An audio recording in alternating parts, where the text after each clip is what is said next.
यात्राको 5औं दिन भएन 5.5औं दिन भनौँ आधी दिन गइसक्यो अनि हामी 5.5औं दिनमा चाहिँ हामी यहाँ पोखरामा छु र पोखराको अहिले पुम्दीकोट जुन शिव मन्दिर छ त्यो शिव मन्दिर आएको छ। शिव मन्दिर बाबा शिवलाई पनि हेराइदिएर जुम गरेर मजाले जुम गरेर हेराइदिए अनि त्यसपछि यो भनेको विश्व प्रख्यात नै हो हैन। अहिलेसम्ममा विश्व प्रख्यात शिव मन्दिर हो। सबभन्दा ठुलो स्ट्याचु लागेको छ हैन।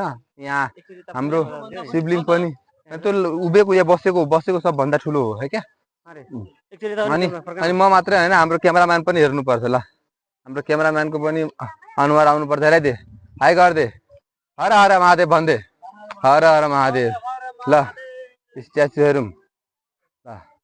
यही हो नि त मजा। तपाईहरुसँग हामीले सब थोक सेयर गर्दै गइरहेको छु सब थोक हेराउँदै गइरहेको छु।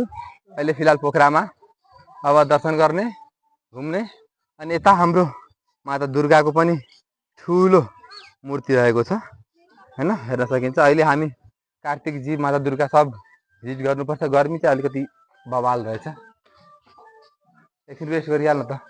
गर्मी चाहिँ दामी रहेछ। फेरि विराटनगर भन्दा पनि बढी गर्मी छ। दामी छ नि गर्मी। यहाँबाट भ्यूहरू हेर्न पाइन्छ। अब यहाँ यसो शिवजीलाई अलिकति बढी राम्रो तरिकाले जुम गरौँ न ठ्याक्कै ल। हर हर महादेव।